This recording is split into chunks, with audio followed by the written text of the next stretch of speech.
We're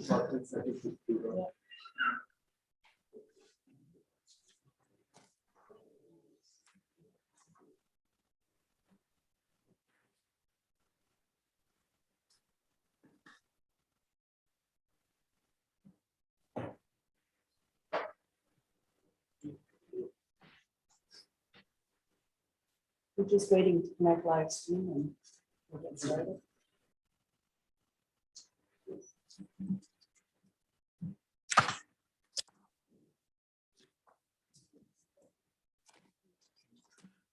Good afternoon. Welcome. I just want to remind those people in the gallery that once your application is heard, you're free to leave, or you can stay and watch the rest of the show, but you're more than welcome to stay or leave. It's at your choice. On my left is Joe Greco. And on my right is Melinda McGregor. And I'm Wayne Greco. I'm chairing this meeting.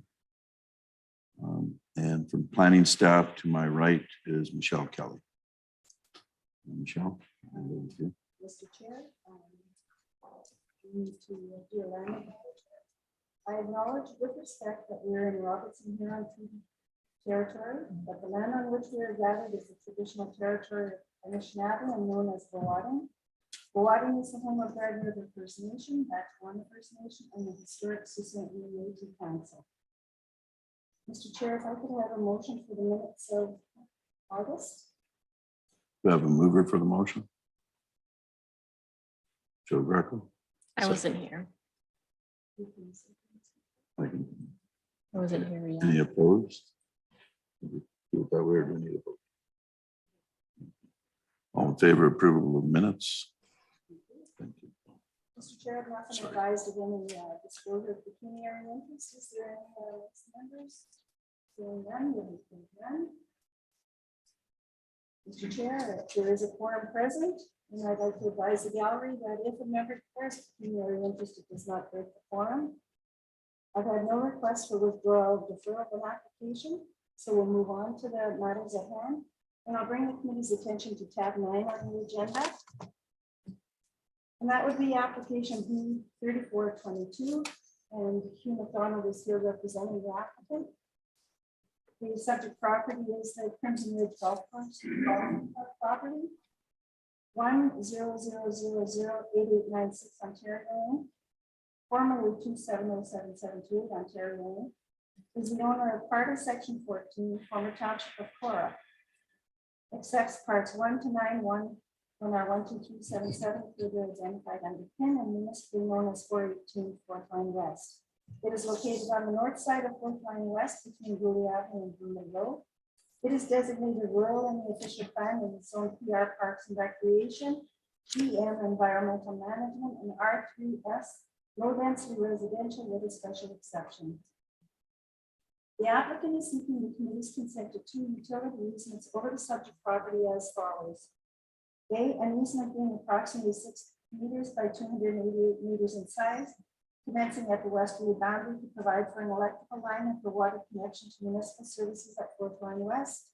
And B, an easement being approximately 6 meters by 190 meters in size, commencing north of the existing phase 1 residential development, traveling in an easterly direction to provide gas, sewer, and underground communication services connection to the existing services of the phase 1 development. The intent of the application is to provide utility and drainage easements to service the proposed phase 2 16-unit residential development.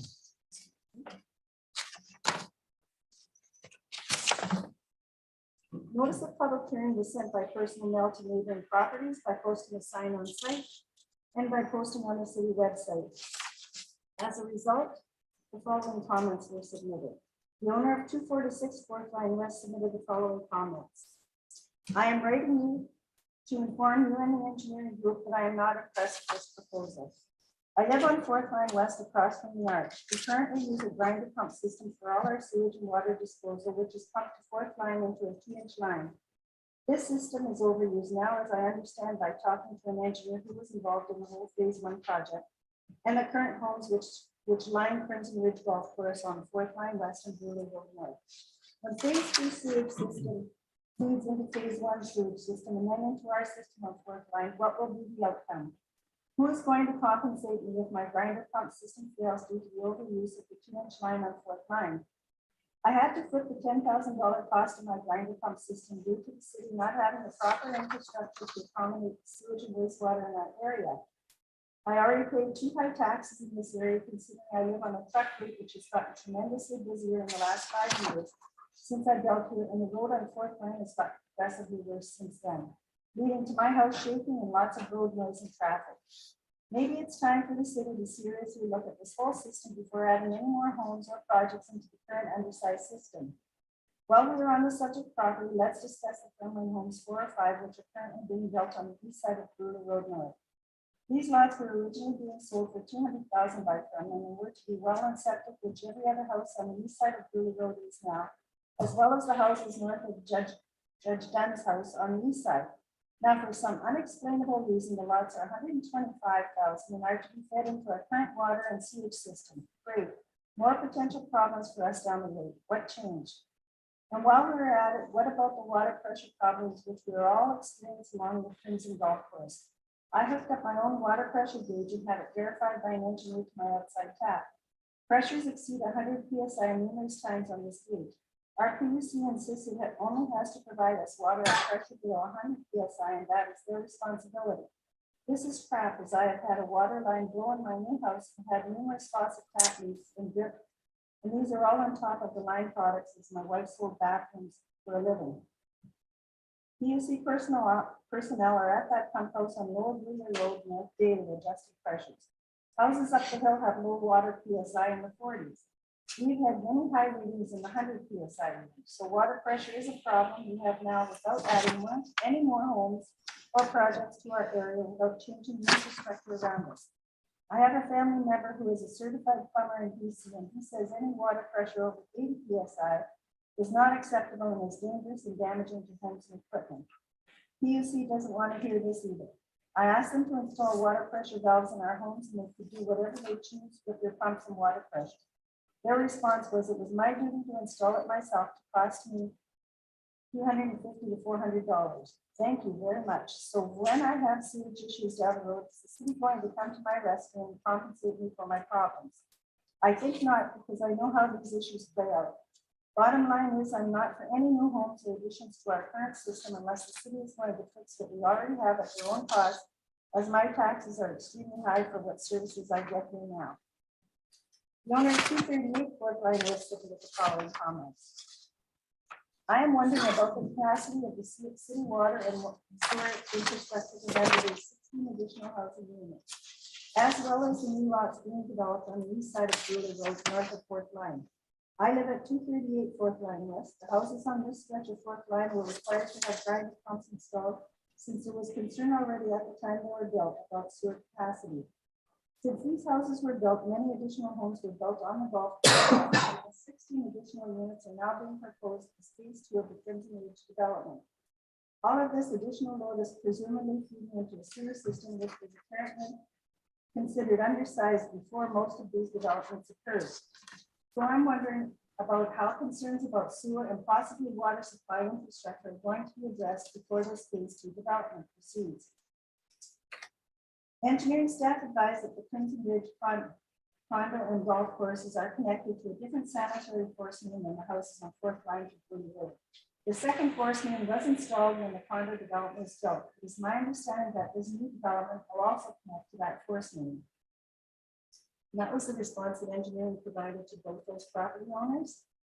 This proposed development is subject to site plan review, so a detailed design package will be reviewed by the city. We will be making our approvals as it relates to the sanitary sewer system based on engineering design report and calculations. I don't think that application has been reviewed yet. And again, that's the city engineering staff. The PUC is responsible for the review of the water system, so I cannot provide any comments about the water system. Andrew Millett, professor with Sentinel Engineering, is in the gallery today, provided the following comments in response to the aforementioned concerns. It is understood that concerns have been brought to your attention regarding the capacity of the 50mm force main that services residents along Fourth Line. Please note that this 50mm force line precedes the Crimson Ridge residential subdivision, and provisions were mandated upon initial approval to accept phase one development 50 lots in its entirety.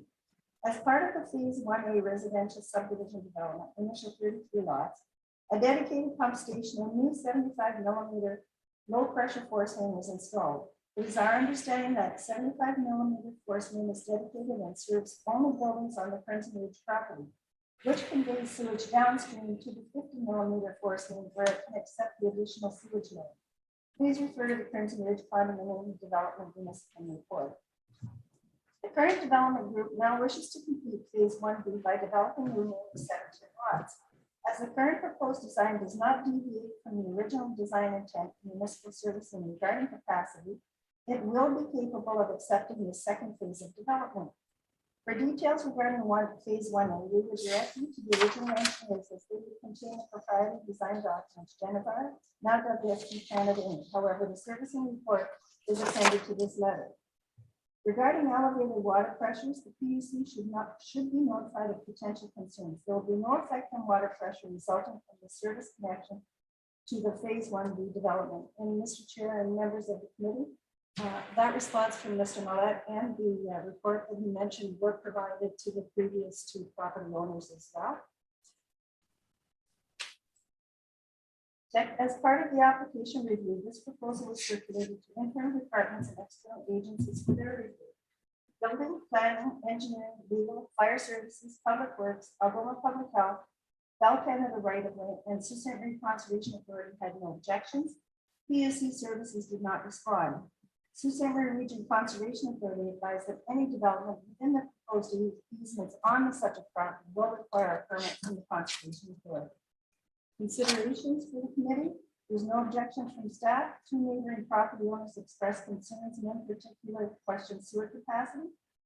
Conditions to be applied but not limited to any approval are provision of registered survey plan, payment of certificate fee, provision of applicable transfer documents, payment of municipal taxes, compliance with zoning bylaw provisions. Mr. Chair, those are my suggestions. I'm not sure if there's anyone other than Mr. McDonald in the gallery that may wish to speak. Thank you, Michelle. Does the representative for the applicant have anything to add? Please identify yourself. Mr. Chair, my name is Stephen Conlon, lawyer for the applicant.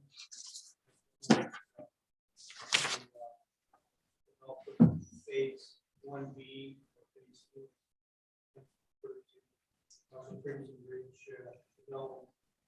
The only thing I want to really reiterate is that city engineering, city staff approved the 50 lot development. I think it was in 2012. Zoning is there. The infrastructure was designed for 50 when it was initially phased in. So capacities have already been approved by city engineering for this application. And today, the only issue is the direction in which these are from phase 1B property to a connection to either the force main designed and installed some years ago for the condominium group, their 33 lots, always with the proviso that these would be connected to it at the time allowed for the second phase. Some of the services are now being directed along the west side, but that's why they're not two, not one single well of services, which will enable us to connect directly to Mr. Millett, engineer, has made it clear that there's no issue of concern relative to the PUC issue, that one of the concerned citizens raised about water pressures. There will be no effect. He says he's here if there were any questions to be directed to him by yourself or the so we're optimistic to begin that second phase as soon as possible. And for Thank you, Mr. McDonald. Is there anyone else in the gallery who wishes to speak to the application? If you do, would you come to the mic, state your name and your address and proceed with your comments? Seeing none. The floor is open to members. Do you have any questions? Joe? Mr. Chair, I'm prepared to make a motion. Before I do that, I'll make a couple of comments just for the record. There's a lot in front of us right now, but I think what we have to consider is the application and what needs to be done with that application. That's for easements for utilities. I see a lot of comments from neighbors. There's a lot in there that we can't address here, so I'm not going to address it. So I'm prepared to motion that the application pass as submitted. Thank you. Linda, anything, any questions? I'll second that just with added conditions. Motion's on the floor to approve this consent application. Take that vote. A second. Approve? I'll make it unanimous. Thank you.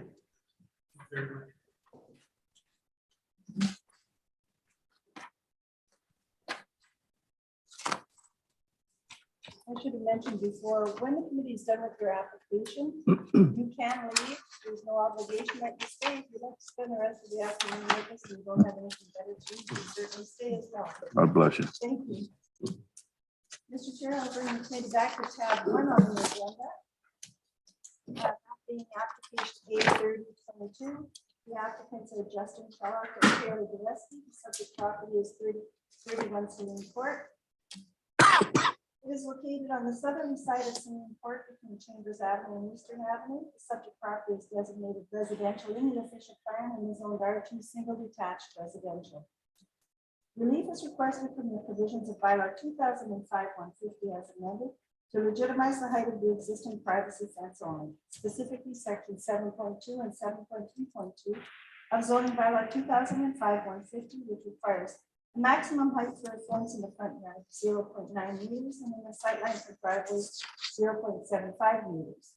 The proposed request is to legitimize the height of the existing fence at 1.82 meters and at 0.962 meters respectively.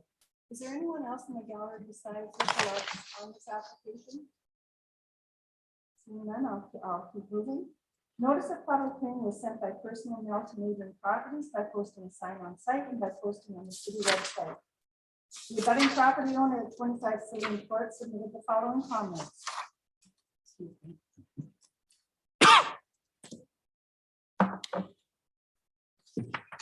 This property has an unsafe fence that separates out a shared driveway. There has been a lot of concern about the height and how it is a safety concern to the children as well as other neighbors, pedestrians in the neighborhood. On one account, an occupant backing up the driveway cannot see a small child and continue to exit the driveway, nearly hitting them. Between the hazard of the fence and several new obstructions on their lawn, someone could potentially be hit, causing harm or worse. At that point, who would be responsible? Is their privacy fence worth more than everyone else's safety?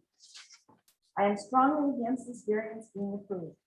I don't understand when there are rules and laws for everyone else in the city to be abided by. What puts them above those laws? Should they not be forced to take it down until a variance is approved if this is against the law? Doesn't this set precedents? You are better to ask for forgiveness and not actually follow the set of rules. Why are they allowed to enjoy their property while everyone else is cited with an eyesore?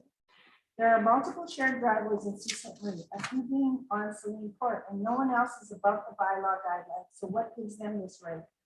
I have also enclosed attached pictures of the fence to highlight how dangerous it actually is. The owner of 21 Saloon Court submitted the following. I strongly oppose and object to this variance being approved. This would block the view of oncoming traffic on backing out of my driveway. I fear our grandchildren could be harmed when playing ball, riding their bikes, etc., running out towards the street with this fence blocking their view of traffic. It is blocking the view of the front yards on either side of this house. The owner of 14 Saloon Court submitted the following comments. I have lived at this address for over 20 years, since 2001. I'm outside my yard regularly and walk by 31 Saloon Court almost daily with my dog. As I saw the fence going up last year, my thoughts were, wow, that's a great idea. If I had a shared driveway, I would most likely do something like that myself. And it's a beautiful fence and complements both yards. Both neighbors on either side of the fence have really made their yards beautiful with gardens and decor. There are children playing in that area, yards, driveway, road, and having a shared driveway with a fence down the center, in my opinion, would add some safety or protection for the children in both driveways. There are smaller children on the one side and some older ones on the other. If I had a shared driveway, I would be constantly reminding my son to watch for the neighbors' vehicles. I think this fence, including the length of it, provides a bit of safety for everyone, adults, children, dogs, in either of the driveways. The height just past the house only affects whether or not the neighbors can see each other or each other's yards. To me, that's not really important or a safety issue, and more of a personal preference. Further down the driveway, the height would only be an issue if you can't see one pulling out. When anyone pulls out of any driveway, whether in a vehicle or on a bike or on roller skates or walking, they should stop at the end, look around, and then go out onto the road. I've walked many times, and with respect to the height, there's more than enough visibility for a vehicle to pull out of either driveway safely, even if they don't fully stop before proceeding. With respect to the length, it is pretty much a car length away from the road, so definitely shouldn't be a problem. I walk on that side of the road, and I have never felt that I needed to be on guard when coming up on that fenced driveway. I'm 5'1". Celine Court has always been a very nice, peaceful neighborhood with great people. I would assume that there is a good reason for this fence, and I understand the reason for bylaw requirements. But because this fence does not affect me negatively, nor do I feel it causes any safety issues on our street, I'm in favor of the application to legitimize the height of the existing fence down the shared driveway. The owner of 30 Celine Court submitted the following comments. I am writing this email as the neighbor situated directly across from 31 Celine Court and on behalf of Justin and Taylor. With respect, the fence that was erected at 31 Celine Court was done so by the current homeowners to suit a purpose, and as such would like for Justin and Taylor to keep the fence exactly as it was erected and that it continue to serve their needs. To my knowledge, there have been no safety hazards or concerns for the welfare of others caused by the construction of the fence. The fence does not directly impact myself or anyone residing within my home, nor does the fence alter the character of the land, and therefore should be allowed to remain standing exactly as it was designed and continue to meet the needs of the residents of 31 Celine Court.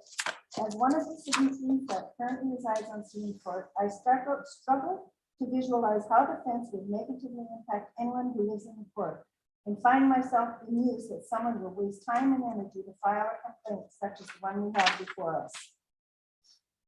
As part of the application review, this proposal was circulated to the following internal departments and external agencies for their review: Building, Planning, Engineering, Fire, Legal, Public Works, and Sioux Summary Conservation Authority have no objections. PUC Services and Bell Canada Right of Way did not respond. Planning Division staff noted that the location of the fence is along the eastern common side yard lot line and poses no pedestrian or vehicular safety concerns, nor does it produce visual impact. Planning staff have no objections.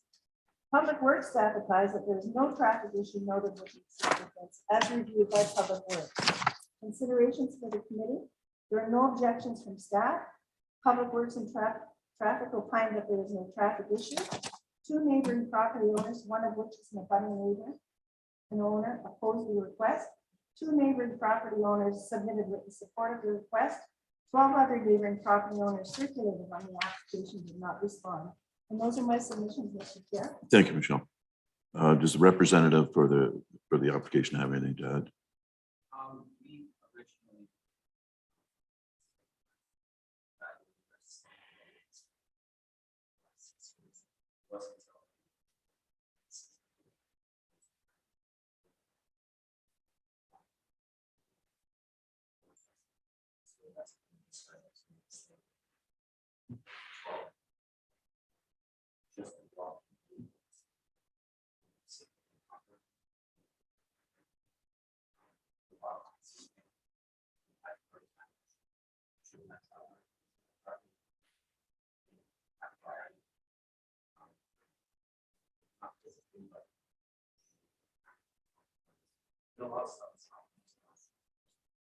that's why we decided to ask you first about the property. Then like now. Hence, that's privacy. So, Thank you. I don't believe there's anyone else in the gallery to speak to for or against. Anybody on the committee that wishes to ask questions or speak to this? I'm sorry.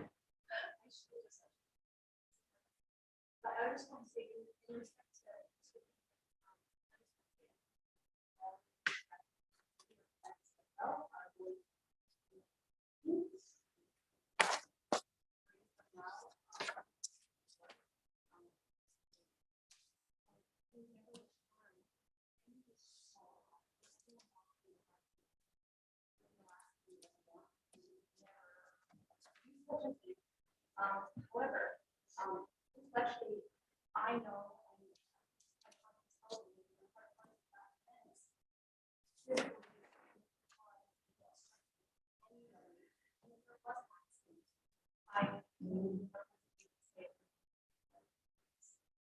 Thank you. Anything? Mr. Chair, if I just may make a couple comments. There's some very helpful pictures attached here. We got the planning department's comments, which are always helpful, but we've got a visual aid here. And based on what I'm seeing here, it lines up with exactly what the planning department is saying. And I will note before I make my motion that there are no objections. On that basis, no objections from the planning department, from city staff. There are objections from some neighbors. I've considered those before making my motion, but from what we're seeing here, I will motion that the application should be passed as submitted. Thank you. We have a seconder for the motion. I'm going to second the motion. I agree that since planning and traffic have reviewed it and they don't see any problems with the visual, that I agree with them on that. So I will second the motion. Thank you. I'll call the question. All in favor? Okay. And you can record I'm opposed to the motion. So the motion is passed. Thank you for coming.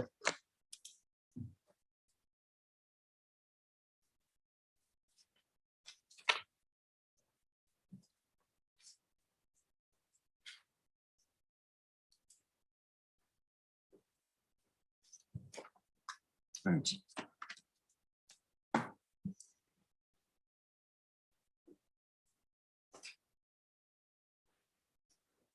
Okay, we'll bring the committee's attention to tab 2 on the agenda. That would be application 83422, an application from Brent Sorenzia, and the subject property is 3836 Queen Street East. The subject property is designated residential in the official plan and is owned by 2 single detached residential. Relief is requested from the provisions of bylaw 2005-150 as amended to facilitate the construction of a 9.14 meter by 12.19 meter detached garage with an upper level accessory use second unit. Specifically, section 9.1.8, which requires a gross floor area shall not exceed the gross floor area of the main building. Applicant seeks to increase the permitted gross floor area of the proposed structure from 195 square meters to 222.96 square meters. Section 9.1.5, maximum building height is 6 meters. The applicant seeks to increase the maximum building height to 7.47 meters. Section 4.5.6, maximum accessory use second unit size is limited to 75 square meters. The applicant seeks to increase the maximum accessory use second unit size to 111.5 square meters. Notice of public hearing was sent by personal mail to neighboring properties by posting a sign on site and posting on the city website. Planning, fire, and legal had no objections. Building engineering, PUC, Bell Canada did not respond. Planning division staff advised that given the size of the lot, planning staff do not object to the proposed garage's height or its gross floor area. The footprint of the garage results in 111 square meter space on the upper story. It is the opinion of staff that a variance to permit a second unit to occupy this entire space is not minor and does not meet the intent of the zoning bylaw. Accessory use second units are subject to a maximum size regulation to maintain the unit as subordinate and accessory to the primary dwelling unit on the same lot. Given the nature of the property's location, planning staff would support an amendment or an amended variance to permit a second unit of no greater than 100 square meters. Considerations for the committee are planning staff are supportive of conditional approval which limits the maximum accessory use second unit to 100 square meters. And those are my submissions, Mr. Chair. Thank you. Is the representative for the applicant have anything to it? Is there anyone here? He's not There's no one here? He is aware of the request by planning to amend the application to 100 square meters. Is there anyone else in the gallery that wishes to speak to this application? Hearing none. Open the floor. Any questions? Through Mr. Chair to Madam Secretary Treasurer, what were his thoughts on that amendment, if you may If he- elaborate? if he is in favor of it, he should be here to speak to that. All right, thank you. Questions? I don't have any questions, Okay. no. I'll put the motion forward to pass the application with the amended square footage on the secondary unit. And I will second that. Thank you, Linda. A motion to approve the application with the consideration of the planning staff of 100 square meters. Secondary use, right? Accessory use. Okay. I'll call the question. Approved? Good.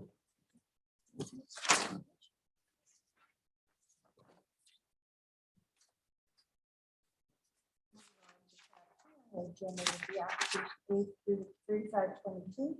Again, the representative was called at the time, so there's no representative on this application. Martin Wilding is the owner of 1981 Queen Street East. It is located on the southeastern side of Queen Street East, approximately 120 meters south of McNeese Street. The subject property is designated residential in the official plan and is zoned R2 single detached residential.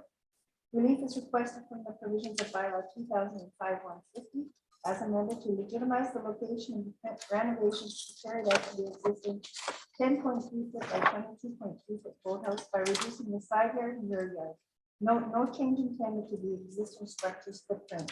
Specifically, section 9.6.2.1 and 9.6.2 requires an interior side yard of 1.2 meters, a rear yard of 15 meters. The applicant seeks to reduce the northern side yard to 0.6 meters and reduce the rear yard to 0.6 meters.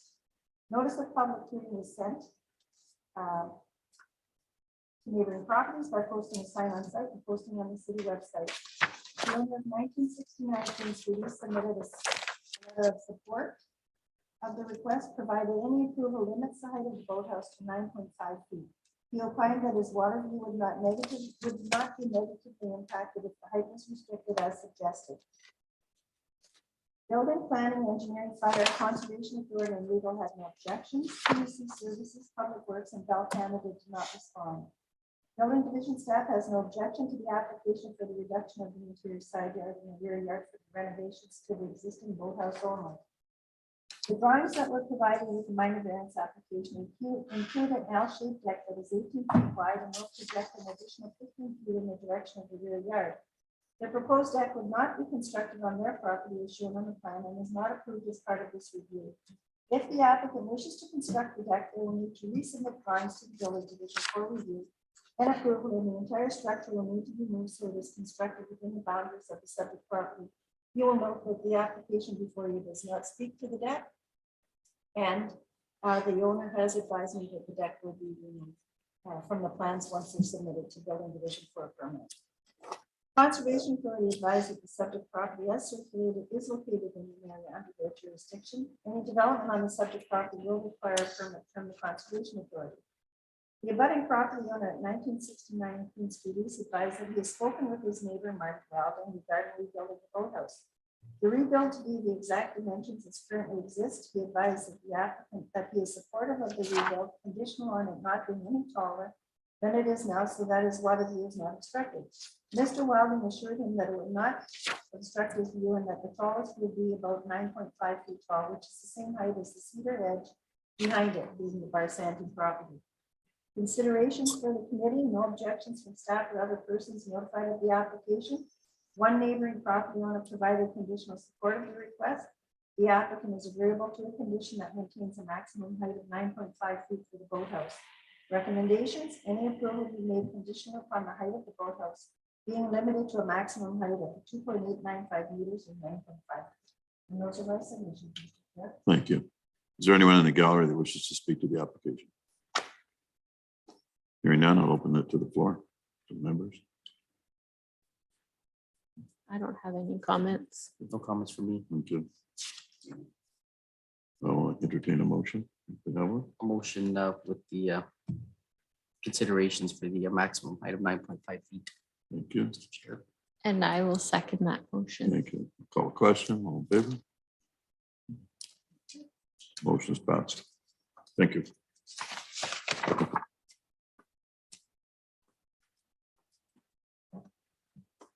Moving on to tab 4 on the agenda is an application E3622. It's 1100 Queen Street East. Peter Mayoni is the applicant on the application. It is located on the southeast corner of Queen Street East and Fulton Avenue. The subject property is designated residential in the official plan and zoned R2 single detached residential. Relief is requesting from the provisions of bylaw 2005-150 as amended. To limit a required parking space to be provided in the exterior side yard on the existing asphalt driveway to facilitate the conversion of the former church to a residential dwelling. Specifically, section 5.3.3A of bylaw 2005-150 states that no parking spaces shall be located in an exterior side yard. The applicant seeks to permit the required parking space to be located in the exterior side yard. Notice of public hearing was sent by personal mail to Neighboring Properties by posting a sign on site and posting on the city website. Building, planning, engineering, fire, legal, and public works had no objections. Conservation Authority, PUC Services, and Bell Canada right of way did not respond.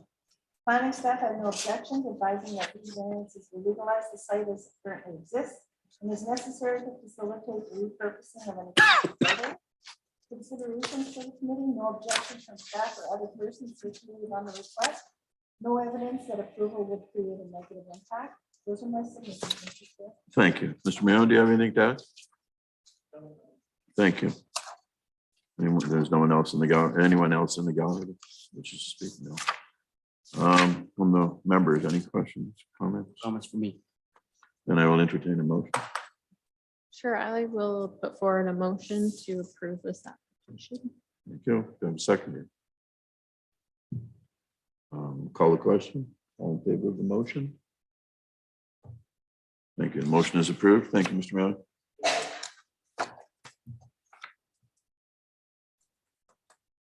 Tab 5 on the agenda.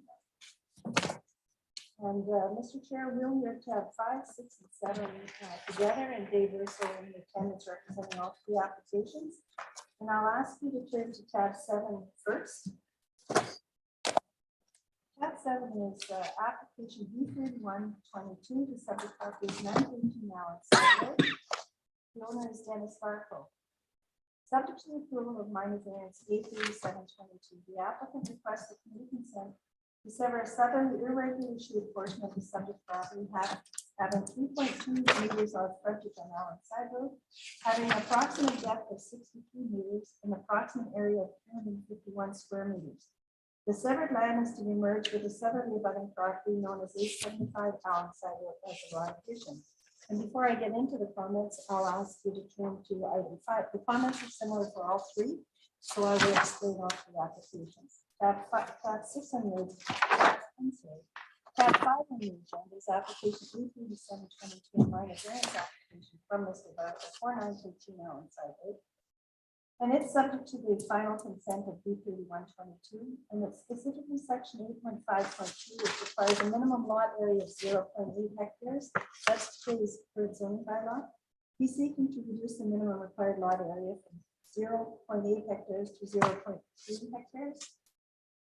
It is a lot of record. It currently exists at 0.4 hectares. So in size specific, he's asking to reduce it from 0.4 to 0.3, although the bylaw, if it was to be a new lot, would require 0.8 hectares.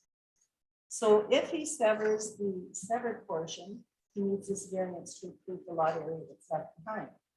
If you move to tab 6, application 83822 from Ricky Frigo, and he is the owner of 875 Allen Side Road, which is the abutting property, and which is the property that would assume the separate parcel. Specifically, section 8.5.2 requires a minimum side yard of 5 meters between the outside edge of the garage and the property line.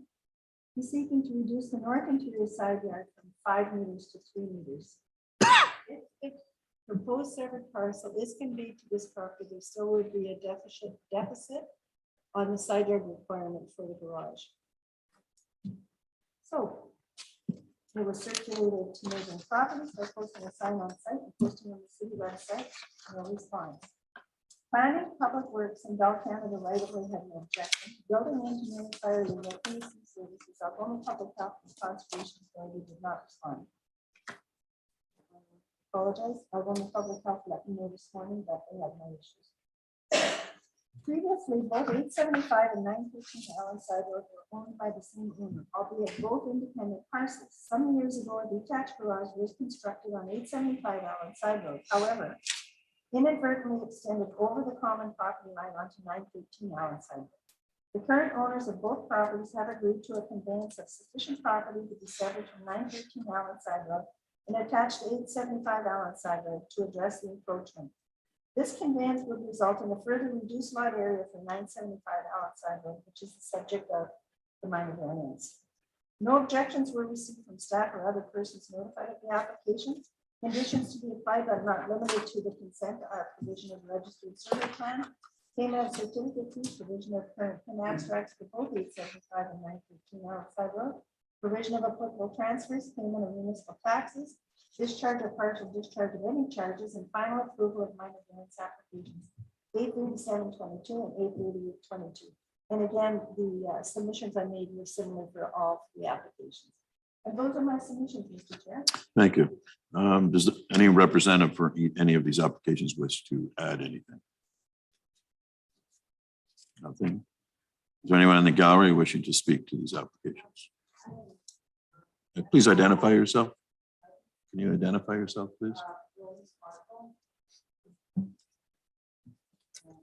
Address? Thank you.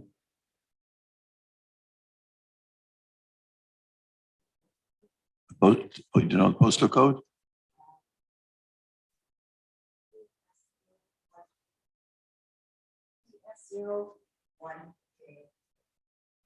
Thank you.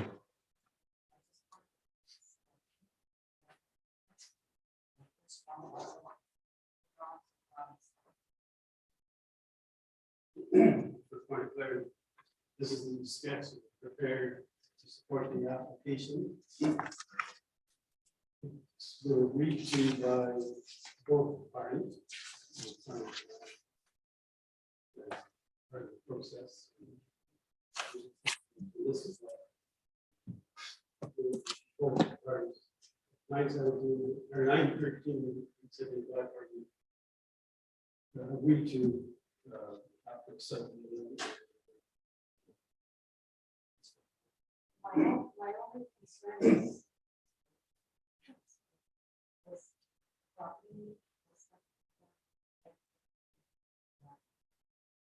the way it's set up. Well, first of all, historically speaking, Sorry. you know what? This is not something that the committee can entertain. The request before the committee is to sever what they requested to sever. The owner of both properties have signed that request. If you have issues with what is being conveyed, that's for you to take up with the two owners and not the committee.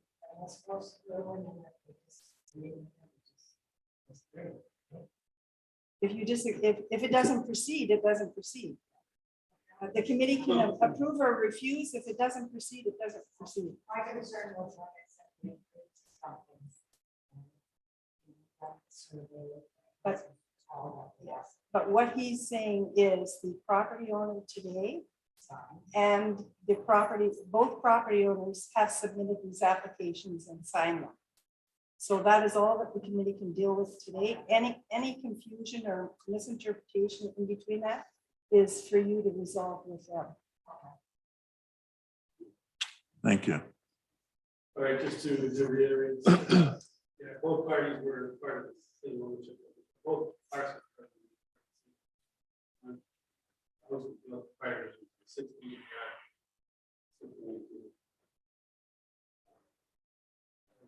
Time goes on, states involved.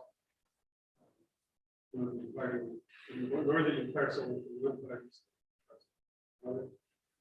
Whereas survey was done.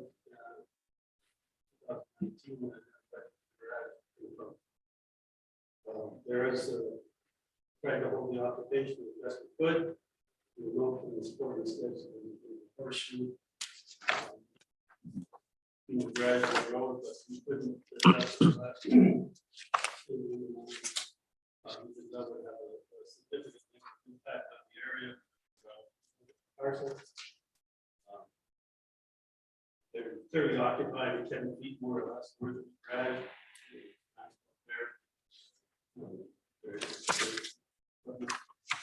Really north of that. Rural land, grass. So that's how we configure this boundary. 10 feet from the garage. Minor variance. And the area impact.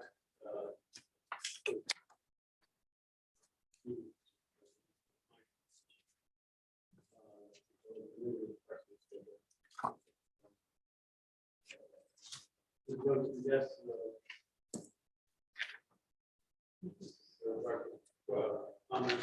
We have 10 feet in the garage. It's not a person in line. Depends on the two spots. Satisfies. So what's their and what's the committee? What's their committee? Any significant variance with this would impact variance.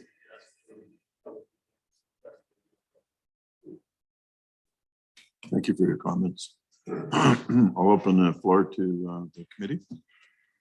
Mr. Chair, or to Ms. Kelly, which application would you like us to deal with first? It doesn't matter. Does- I would deal with the consent first or move to the variances and then the consent. That was my question as well. Would you start with require, Can I sorry, go in order, tab 5, tab 6? I would go with tab 6 first. Tab 6 first, okay. So Tab- 5 first. Tab 5 first, I would do Oh, yeah. 7. Then 9, 15 on side. okay. All right, so tab 5, to be clear, 83722. Unless Ms. McGregor has any comments before I make a motion, I forgot. I don't to- have any comments. Okay, No. my apologies. I just started going there. I'll move to pass this application as submitted. I'm going to give you a second. I will second. Thank you. Call the question unless there's any other discussion. Motion's approved.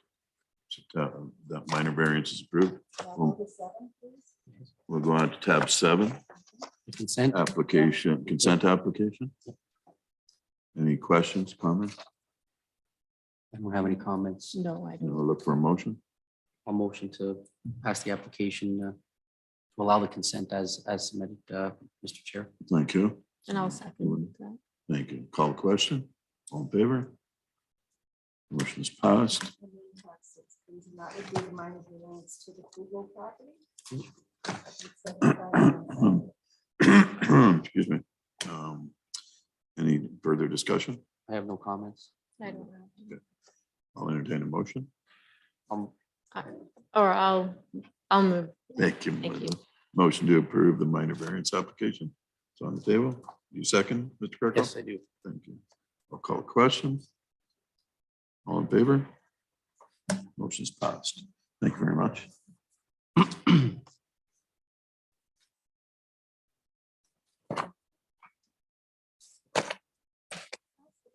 Thank you. Thank you. Tab 8, which is application B3322. Subject property is 195 Mackey Road. Is Mackey the estate of Georgina Mackey and Louise Ironside as the owners of the property? It is located between Grid Line West and Auburn Road. It is designated rural in the official plan in the Zondari rural area and EM environmental management zone. The applicants are seeking the police consent to sever the subject property in the following manner. A northerly parcel having approximately 1.6 meters of frontage abutting Mackey Road and having an approximate area of 2.49 hectares to be conveyed to the northerly property known as 195 Mackey Road as allowed addition.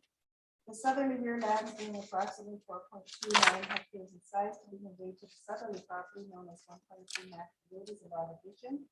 A southerly strip of land abutting Mackey Road being approximately 14.27 meters by 100.58 meters to be conveyed to Civic number 175 Mackey Road as allowed addition.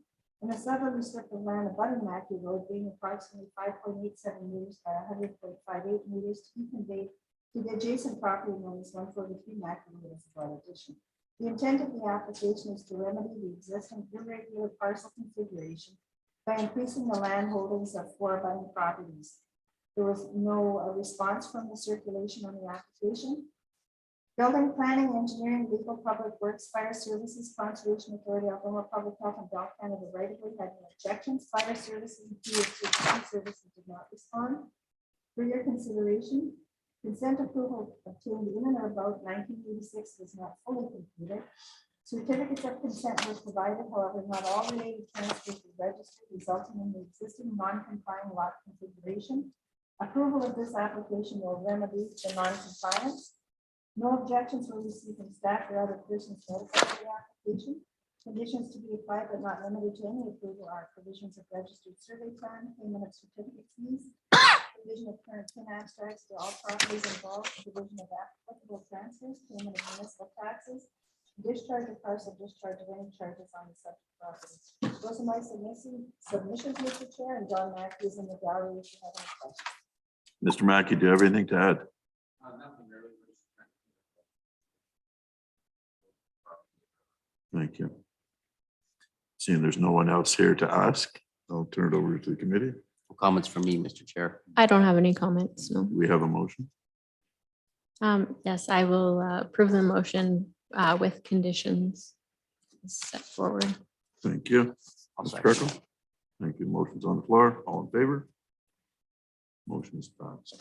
Thank you, Mr. Mackey. There's any other business? I want to do this so bad. It wasn't very good. It wasn't affirmative. It wasn't the right word I'm looking for either, but anyway. Pretty sad job. over there. Well, yeah, was that a little I think it's hollow. I think disappointing? Mr. Mayor wore it out. Anyway.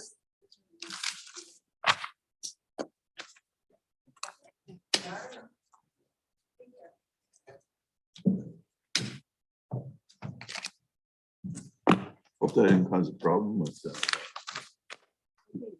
So what does that mean? Should I shut my mouth? Still on the record.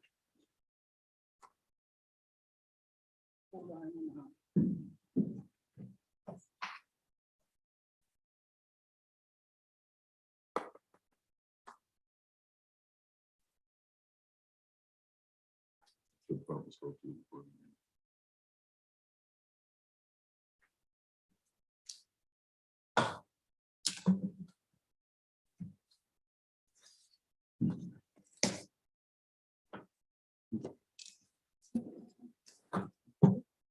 Loving neighbors. So Oh, sharing a it's very ridiculous. I would not want to share a driveway with someone. Pardon me. I wouldn't want to share a driveway with someone I didn't get No, along with. Yeah, you can see somebody's. So I don't